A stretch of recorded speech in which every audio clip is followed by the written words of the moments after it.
What's going on, everybody? Welcome into another episode of HBCU Huddle. I am CJ. You can follow me on Twitter at ConRadicalness. Joined alongside, as always, by Mike.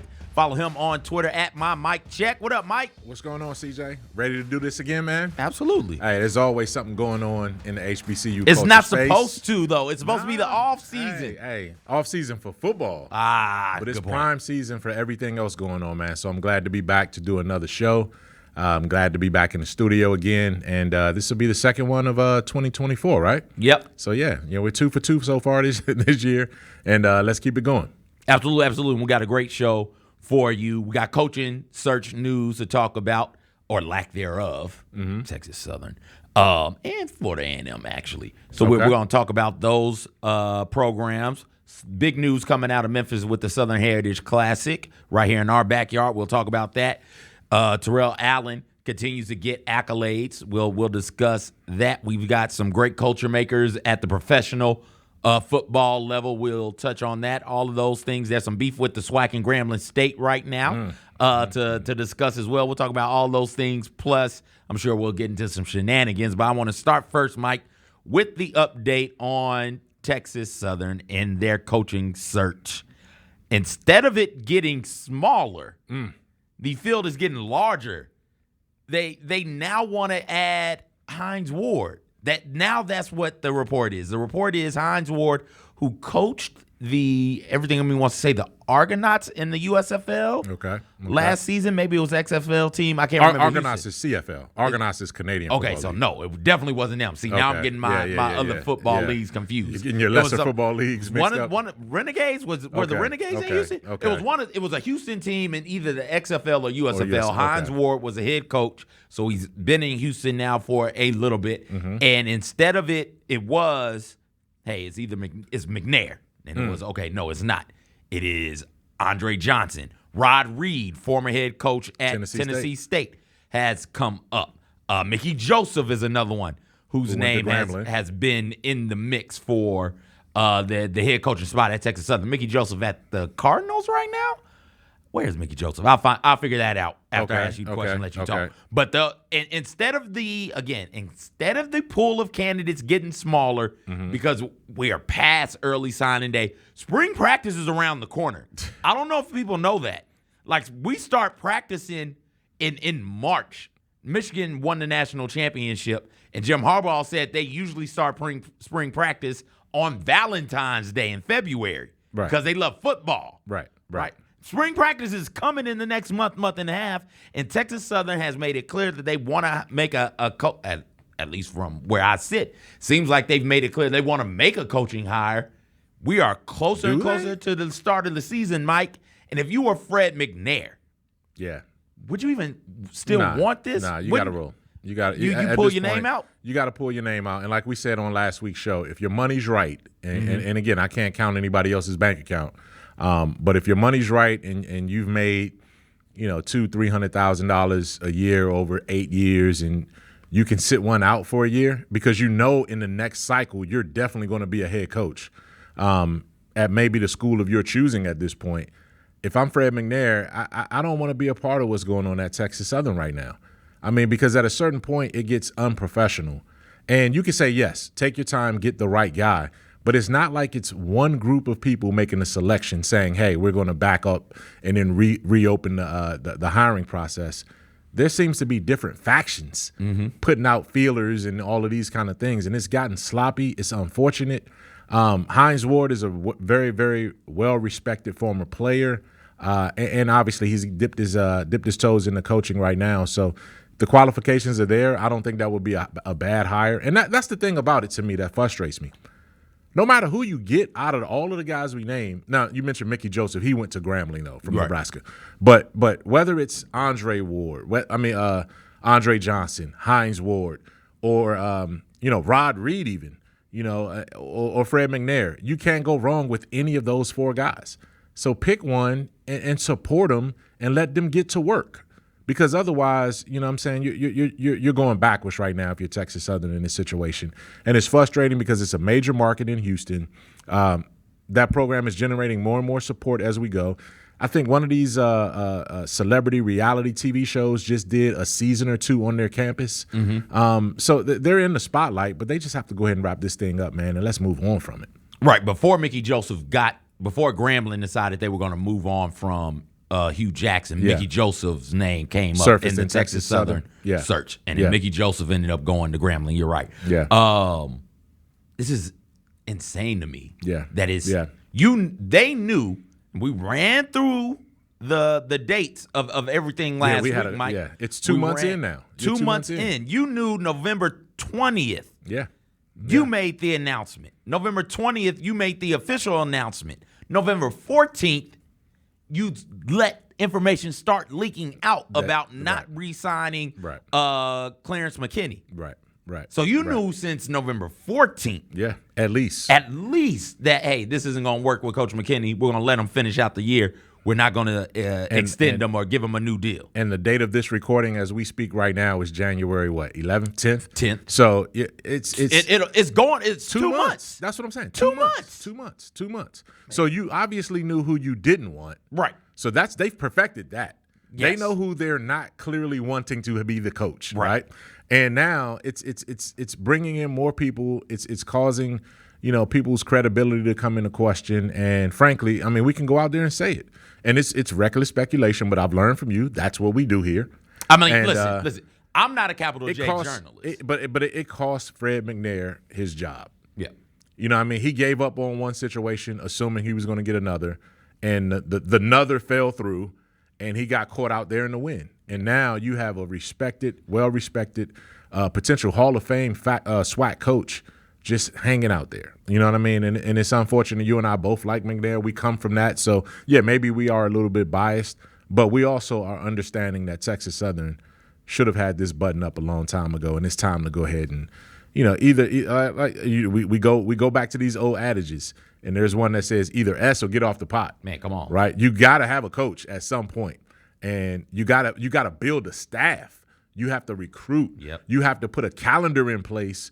You know what I mean, for everything else that comes with it. So, Texas Southern got to get on the ball. They just have to get on the ball. Mike, you said this, and I think that you said it earlier, and this is the whole point. No matter who you want as a fan, no matter who you want as a Texas Southern alum, you got to get somebody. You got to make the decision, and you've got to get behind them. Because we're getting later and later into the calendar, and you're setting whoever it is up for failure. But the longer you go without making this hire, you're setting them up for disaster. You just got to pick somebody. Pick somebody and get behind them. Yeah. You said, you think, and I think, any one of the coaches that's been named be a good coach, would be good enough. And we could figure out what the criteria is at Texas Southern for a good season. But it wouldn't surprise me if any coach, even somebody like a Hines Ward or Andre Johnson, Andre Johnson's never coached before, would not surprise me at all to look up and 3 or 4 or 5 years down the line, they are certainly in contention for that division, and hell, maybe even make a SWAC appearance, right? Yeah. A SWAC championship appearance. Yeah. You just have to get behind them. Yeah. And the longer you wait, the worse it looks for you, your program, and the worst spot you're putting your program in. FAMU has an interim coach. The players really want James Colsey. They like him. And they also wouldn't mind Billy Roll, whose name has surfaced in the FAMU coaching search as well. But there's a lot of pushback from the athletic director, in particular in that athletic department in Tallahassee, because fans are growing impatient and they just want to know what is going on at Florida A&M. You even got players firing off tweets. Kobe Gross, star tight end for Florida A&M, had this to say on Twitter. All caps also. It's serious when people are in all caps. I never speak on nothing to anyone on Twitter about FAMU football, but this decision about the next head coach is huge. Us as players have spoken, and we want Colsey or Roll. And if that doesn't happen, it will not good or not look good or be good for our program. We want to run it back again in 2024. All exclamation marks. 1, 2, 3, 4, 5 exclamation marks.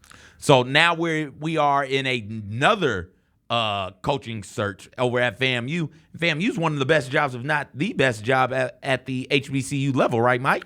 Oh, no question about it. We've talked about that. I mean, not only are they the defending HBCU national champions, but they're located a powerful university in the capital city of Florida. Recruiting in that state is phenomenal. We know that that program is going to be supported by probably the second most supportive fan base in HBCU behind Jackson State in terms of numbers, sheer numbers. Renovations have gone into that campus, all of their athletic departments. They have some power. They have some pull and some gumption. Again, when players go to social media and start, expressing how they feel about it, I take it with a grain of salt to a certain degree. The all caps was kind of funny. The exclamation points at the end was just in case you couldn't tell, were hilarious. He means it, but he absolutely missed some punctuation at some of these other sentences, right? So I'm not sure he overcorrected with the exclamation points at the end and skipped past a few commas and periods along the way. But having said that, the young man is speaking with a level of passion. He cares. How many external coaches has he interviewed? How many external guys that are not on that campus or in that program right now is he aware of? And I think that's what it comes down to is the lack of awareness. That's what I'm Florida saying. A&M. You know who you want because he's in your locker room. Right. You've been around him. You want to go for the guy that's already been there.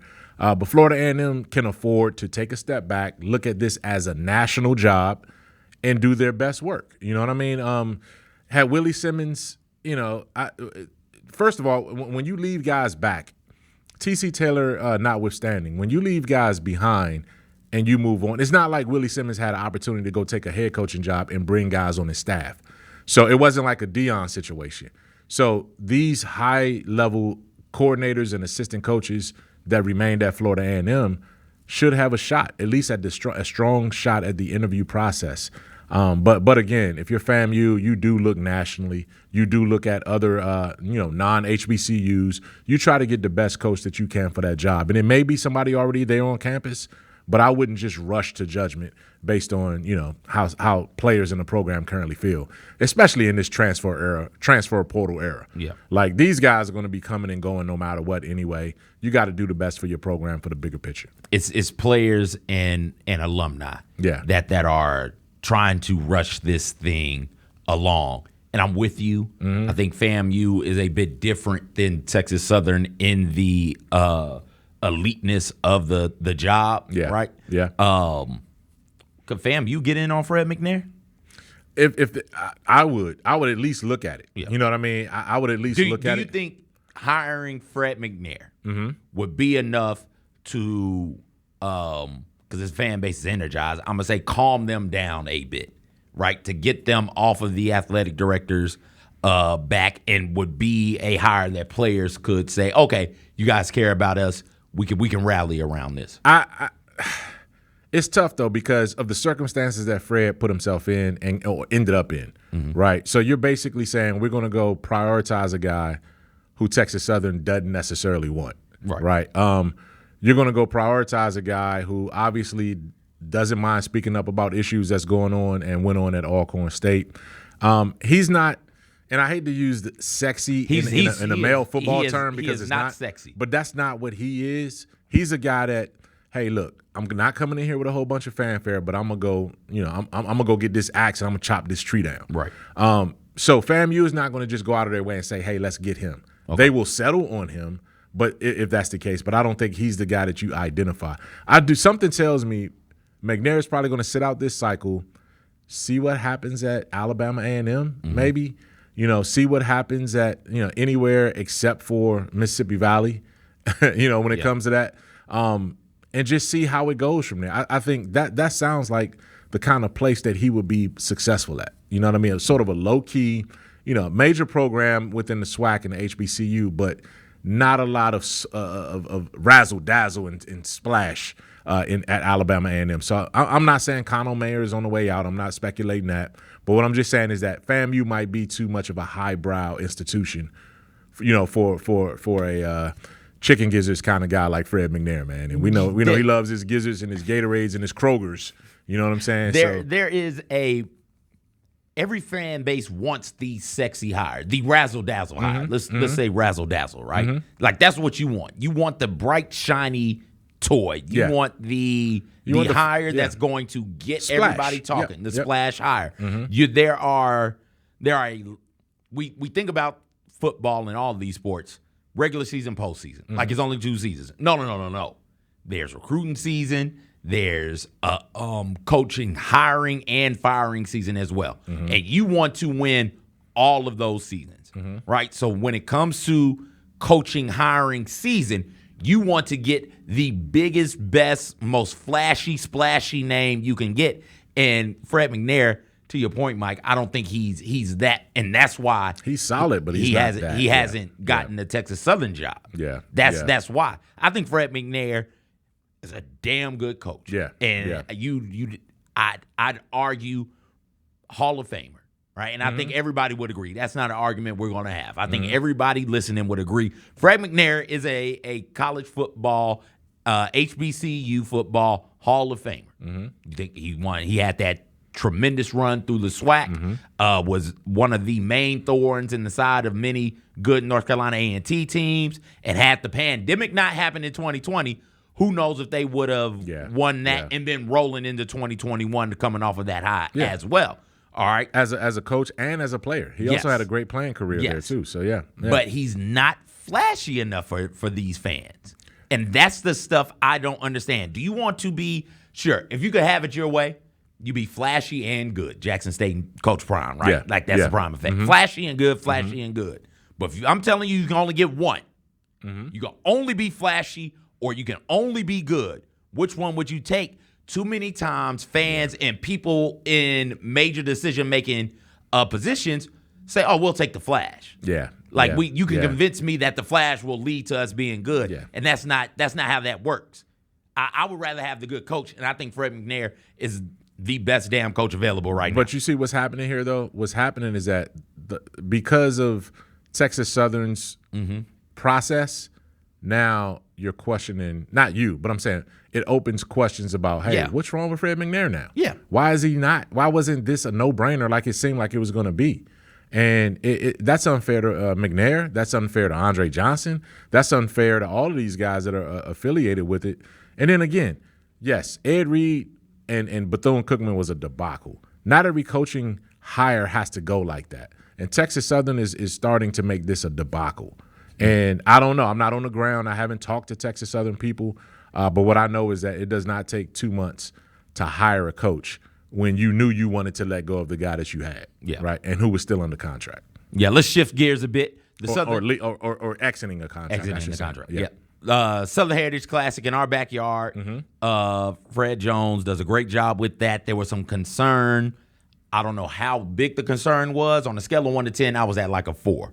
That the Southern Heritage Classic would be moved from Simmons Bank Liberty Stadium when that stadium got transferred to the university. It was announced this week that the Southern Heritage Classic will be at Simmons Bank Liberty Stadium through 2032, which is great news. I love the Southern Heritage Classic. I don't think I've said that enough or made it a secret, right? Like part of the reason I bought the house that I bought where I bought it was it is right there on the parade route. Your boy can grab his gin and go walk right there and watch the parade and then mosey on to the game and the tailgate atmosphere afterwards. Mike, when you saw that this deal got done, what went through your mind?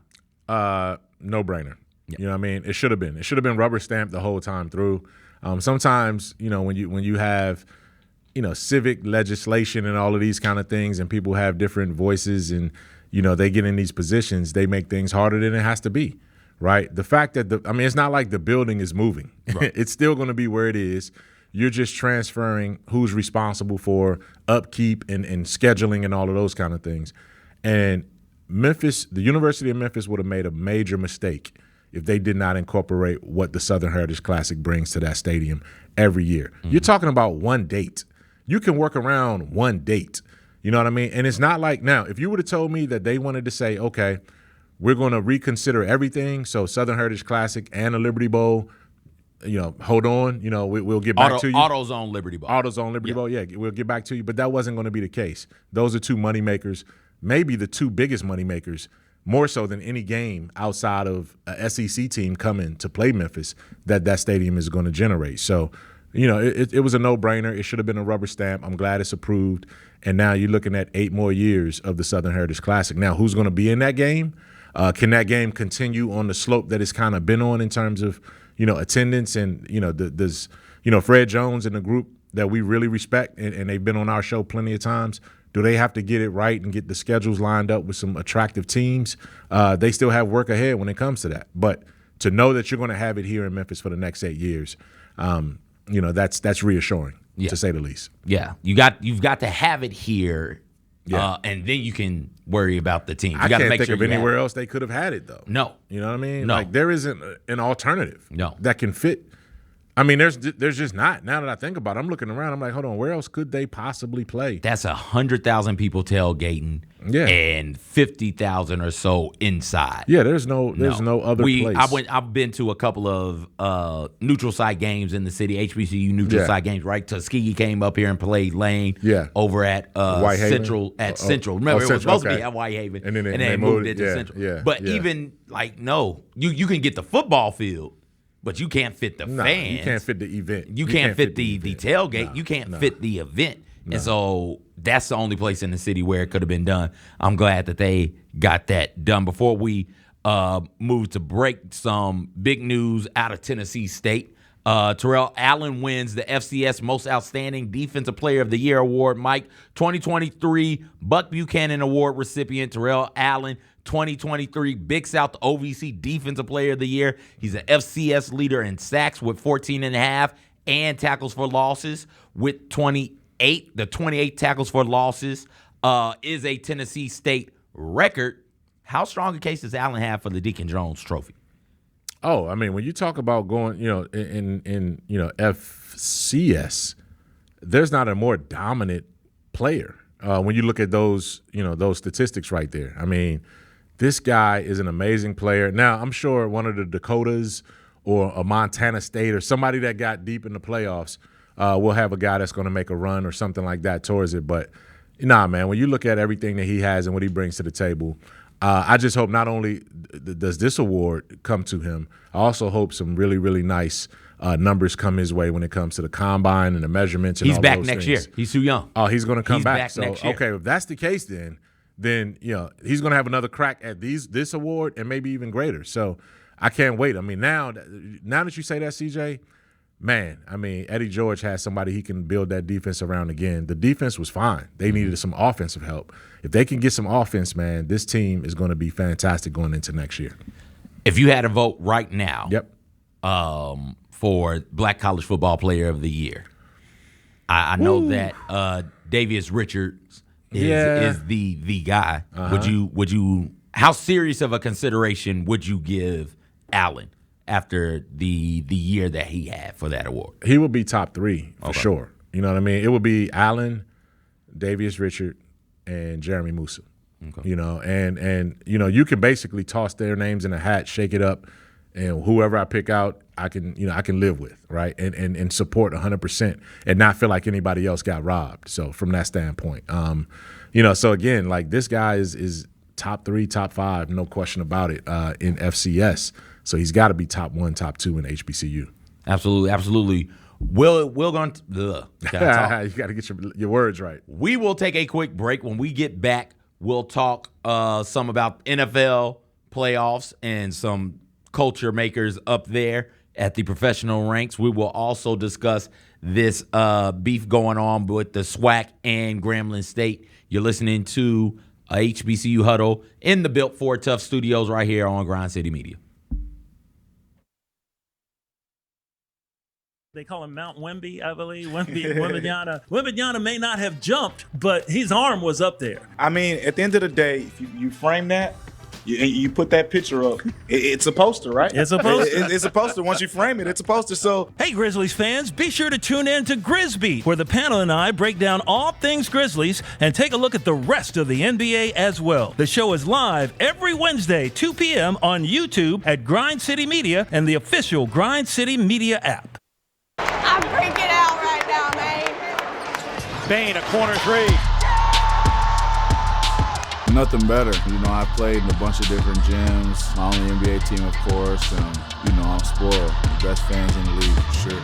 The way that they embrace us, not just here in the building, but, even around the gym and around the city, and the love we get is second to none. And that's it. That's a wrap. We out of here. Till next time.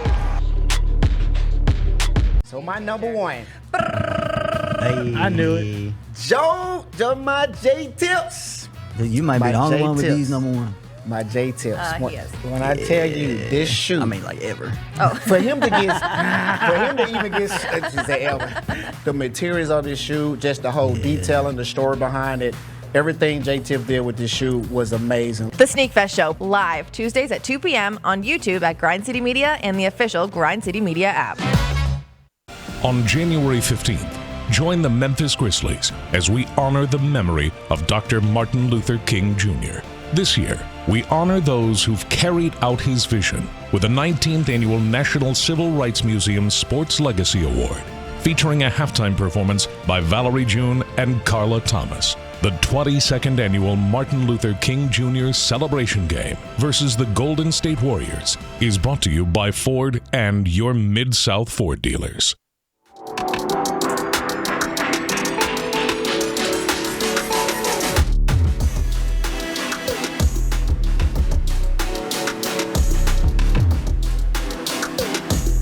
Welcome back, HBCU Huddle, in the Built Ford Tough Studios.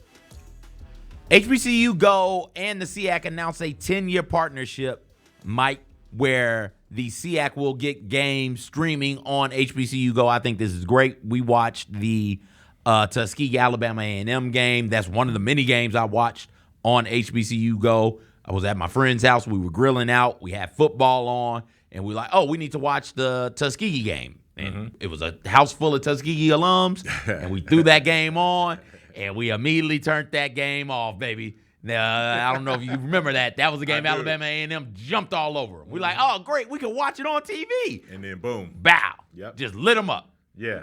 That was one of two ones where you had to check out. At least, again, that one was over early. Yeah. The homecoming one was over at the last second. We're talking to that one. I don't think was on HBCU. That one was on ESPN. We're only talking about HBCU Go, Mike. That's what we're talking about. This is great for I don't know how many. I can't imagine many, if any, D2 conferences have a streaming platform for their game. No, they don't. They don't. And I caught at least 3 or 4 games on HBCU Go this year, right? And especially when you have a chance to look at like what Virginia Union or Virginia State is doing, Benedict, when you get a chance to catch Tuskegee, as you mentioned, you really get a chance to see some of these athletes that we talk about week in and week out, and they don't have the major network platform, but this is always one where you got to surf a little bit to get it, but once you get it, you're like, oh, okay, I didn't know this game was on. And now if they can promote it and do a little bit better job with that, they can really showcase this, and this is definitely a meaningful development. What a time to be alive. Okay. You, because you've been following HBCU athletics from a media coverage standpoint, how long? Ooh. How long? 30 years. 30 years. So like 95, 96-ish, 97-ish. I mean, since I was in college, right? Since I went to Grambling. So can you imagine? Let's take you back to 96. Can you imagine I come back from the future, I land and say, hey, Mike, check this out. One day you'll be able to watch Morgan State and Virginia Union on TV. About that, CJ. So, you know how they say things go in cycles? Yes. You know what I mean? I used to talk all the time about how, when I was coming up and MC Hammer was like doing everything, right? He was just doing, they put me in the, like Hammer was just, he was a dancing maniac. My dad would say, you know what, he ain't doing nothing but what James Brown. You know what I'm saying? That's James Brown. When Michael Jordan was, I was like, Dad, I need a Jordan 23 jersey. I'm gonna wear and he was like, you know what, that Connie Hawkins and all of these guys, Dr. J, Dr. They did it before. That's the one, Dr. J. Everybody goes to. So it's. I'm saying this to say, back when I was at Grambling, BET televised national black college games every week. They had that was just one though. That was one. But I think the profile and so this is the second wave of that. Because now you're getting it on streaming devices. You're getting it on the go. You're not just getting it on a linear network. Right. But so, yeah, the how easy and accessible it is great. It is great. All of them. Yeah. Right. Yeah. Because BET, I'm with you. I remember watching. Charlie Neal. Yep. The great Charlie Yep. Neal. I remember watching many a classic. Yeah. But it was only the big classics. It was only the big ones. It was only the big classics. And it was only one a week. Only one a week. Yeah. We could get with HBCU Go. Yep. You can get Tuskegee, Alabama A&M. Yeah, you get a series of games. Yes, you can get a series of offerings. Not just one, but you get multiple games there. And on top of the games that you do get from time to time on linear, right? Yeah. ESPNU has been known to show some HBCU football games. I think ESPN2 has done it as well. And the Celebration Bowl is on Big Boy ABC, if I remember correctly. This is great. I'm excited. Congratulations to the SEAC and HBCU Go. In other news, as far as TV deals going, streaming goes, on any other direction, What's Grambling State doing, man? Wow, the SWAC recently sent Grambling State reprimand threatening sanctions if it broadcasted a game on a third-party network. Now, the best I can tell, my understanding is this: Grambling State is saying, "Hey, they're not national," and the SWAC is saying, "Yo, you can get it on your phone." Like that makes them. That makes them. That's everywhere. Yeah. You don't get more national than everywhere. Yeah. You can't do this. What, Mike? What's going on, man? Hey, you know what? It's disturbing, and we know Charles McClellan. Like, we've been around him. We've heard his vision. We know that if there's a deal to be made to bring more spotlight on the SWAC, he's going to be in it. Yeah. Right? So he's not trying to suppress anybody but he doesn't want you bootlegging your games, right? You can't bootleg your games because you diminish the product. Absolutely. You diminish the product. Yes, so if you're going to bootleg your games, nobody's going to want to sign a deal with us. Nope. Yeah. It's exclusive rights. Absolutely. Come on, man. Absolutely. So this has to get resolved. I'm shocked that it went public this way. But that tells you that there's some consternation from Grambling's side. They think they're doing something that's not outside of the bylaws, whereas the SWAC is clearly saying, hey, man, it's a privilege to be in this SWAC right now, especially with what we have going on. Charles McClellan is not only on the NCAA's board when it comes to the NCAA tournament on the basketball side. Like, this guy he has his hands in on the ESPN contracts nationally at the FBS and FCS level. He knows what's going on. You got to give him a chance and trust what he's doing. And when he says, hey, this ain't the way to do it, Grambling's got to fall in line, man. Like, this back-to-back weeks where we had a Grambling topic that hasn't been anything encouraging. Like, we beat up on Bible College of the South, by 200 points. That was encouring. I enjoyed that story. That story was great, Mike. And now, we're running afoul with the SWAC. We got to be careful right now, man, because this is not a good energy 2024. Start to 2024 for me with Graham. So Over the Top Network HBCU Plus. That's the name of the network that Grambling was trying to get stream their game stream on. And this is not the only time. There was an issue in 2022 with Grambling, this network, and the SWAC. And I think Over the Top, that's their point. Hey, we're not national, so why can't they stream and these with aren't us? Games that anybody else is picking up. Right. So you got to push the needle. You got to push the envelope to see how far you can go with certain things. But when you're told by the conference commissioner that, hey, believe me, lawyers have been contacted, and people have gone over, with a fine-tooth comb, different ins and outs that you can get in and out of some of these arrangements and agreements, and it's just, it needs to be resolved quick before it, like you said, diminishes the product overall of what the conference already has. So I think Grambling is going to put it up on their website, which is fine from my because that becomes a SWAC product. Then it's part of the SWAC product. You can, a lot of their broadcasts, and I know a lot of teams have their radio broadcasts of sporting events on their website. So, when you talk about digital rights, it's a slippery slope right now, especially in this era. Absolutely. Let's move on to our culture makers before we get out of here. We decided to go with not one, not two, not three, but four.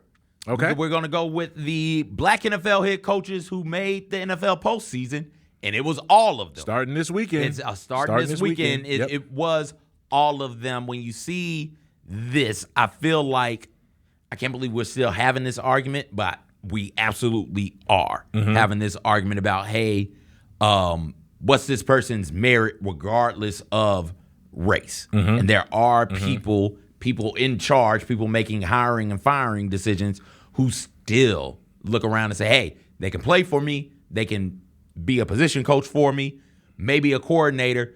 I don't really want them being head coaches. And when you see that Mike Tomlin, Todd Bowles, DeMeco Ryans, and Mike McDaniel all made the playoffs, DeMeco in his first year, it warmed my heart, Mike.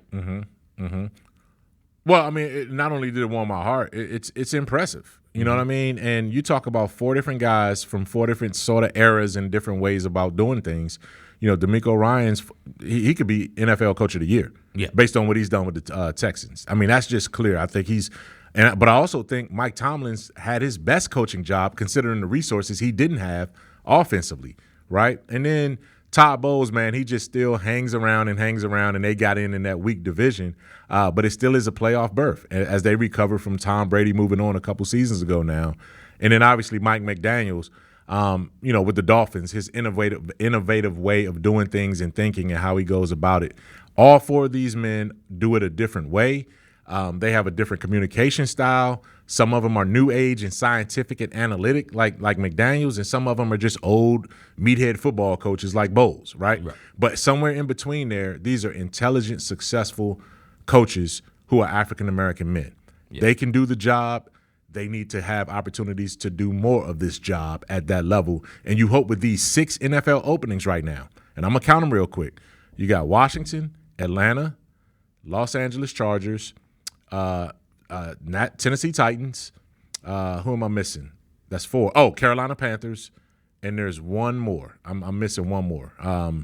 It'll come to me. But there's 6 openings right now, and hopefully Vegas. Okay, Vegas. The Raiders. And I think Antonio Pierce should be a front runner for that job if the Harbaugh thing doesn't go that way. So, we'll see what happens on this next coaching cycle here, and hopefully more opportunities will come. Let's look at some of these coaches specifically, Mike. Not some of them. Let's look at them, all of them, take them one by one. Mike Tomlin, 10-7 record in 2023, 173, 102 career record. That is impressive. Not many coaches win 100-plus games, and Mike Tomlin is on his way to winning potentially 200 games. No losing seasons in 17 years as a head coach. Right. And listen, you can go and you can check. I lived through them all. You lived through them all. Go and check the records. Yeah. It's not a whole lot of 8-8, 9-7s or 10-7 type seasons. These are 11-win, 12-win, 13-win seasons. Now, he hadn't won a postseason game since 2016.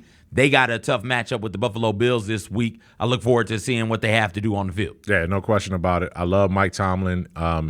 Pittsburgh has shown loyalty to him. He's showing loyalty to them, to that franchise. And, he's my favorite coach in the NFL right now. And I wish him nothing but the best. What I love about him is earlier this season he said, man, 17 years is a long time to be in one place, and I was the youngest coach to do it. I've gone from being, a teammate and a brother to being uncle to being these guys' father, and now I'm old enough to be some of my players have kids, and I'm like grandfather. So he's seen life cycles during his 17 years in Pittsburgh. Absolutely. Todd Bowles, 9-8 record in 2023. Started off as a D coordinator at the HBCU level. He was coordinator at Morehouse and Grambling State, respectively. Back-to-back NFC South champs, for whatever that's worth. Yeah. He is 9-8. The Bucs are in the playoffs. A lot of coaches would kill for a winning record and a playoff berth. Yeah. I like Todd Bowles a lot. Don't forget, he was the Super Bowl winning coordinator for the Bucs the year they won the Super Bowl, I do believe. Yes, and he had a previous stint with the Jets that was pretty successful. Head coaching job. Considering where the Jets are now. But, kudos to Todd Bowles. He's a good guy. He's a great man. And I've heard him talk about what it means to be an African-American coach. And he's of the old. He's like, look, man, I'm here to do my job. Yeah. I'm a black man, and I'm proud of that. But I'm not going to keep answering these questions about, race when it comes to what I do. Judge me based on my record, and let me continue to do what I do and create these opportunities. Great job for him. I think all of these coaches would say that. Yeah. I'm a football coach who happens to be be black. I don't want to be known as the black football coach. And I think most of us can relate to that. We want to, while we are proud of our blackness, proud of our culture, like we don't want to be the black insert whatever. Like I don't want to be the black producer, even though I am at Grind City Media, right? Just I'm a producer here. Yeah. Happen to be black. And the opportunity is here. Yeah. Right? And I'm I'm taking advantage of it. Absolutely. He's taking advantage of it. I'm trying to take advantage of mine. DeMeco Ryans, 10-7 record in 2023. Like we said, first year as a head coach. And he's a former player, two-time Pro Bowler, DeMeco Ryan. Like, played at Alabama, too. Played at Alabama. Yeah. This is big. This is big in that we don't see first-year coaches with first-year quarterbacks get to the playoffs. Yes. And they won that division. The Jaguars fumbled the division away. They won that division. Then the Texans got a big matchup with the Browns this weekend, Mike. Yeah, I mean, when you look at what DeMeco Ryans did, first of all, shout out to Houston's ownership for paying him up front and saying, hey, we're going to commit to this guy. A lot of people scoffed at them because they had two previous black head coaches before they hired, DeMeco. And it was almost like was it Wilkes? Wilkes had an issue. He was only here for 1 year. He was only here for 1 year. So they obviously tried to do it right and made it right. And this is the result of an organization that took a hard look at itself and said, we want to make things better and we want to do things the right way.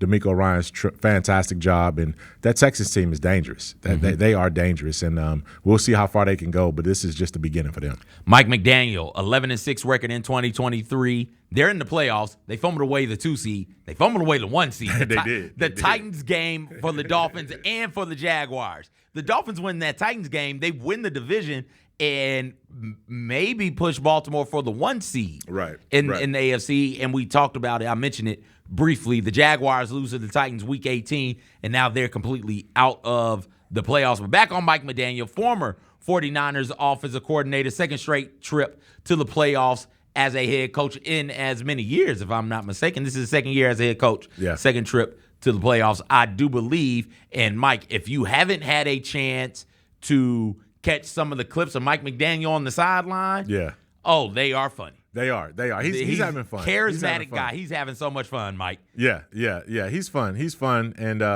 he's a guy that he's very smart. He relates to his players very, very well. He's open in terms of media access. And, the only thing that people question right now is, can he win the big game? The Dolphins they beat up on a lot of teams that they're more talented than, they're better than. But when they go against teams that are on that equal level, or maybe slightly better, they haven't had a whole lot of breakthrough, hey, we're championship caliber material yet. Maybe that happens now, but they did not end the season well, man. They're kind of lost 3 of their last 5. Yeah, they're backing their way into the playoffs. But, with that kind of talent, if they can stay healthy, they can turn some things around quickly. I think we hit everything, Mike. Yes. I think we did. Kyra, if we didn't hit something, throw it up. Or hop in my ear and let me know. She's got nothing left. We good, baby. Thank y'all for kicking it with us. For Mike, I'm CJ. We'll talk to you next week.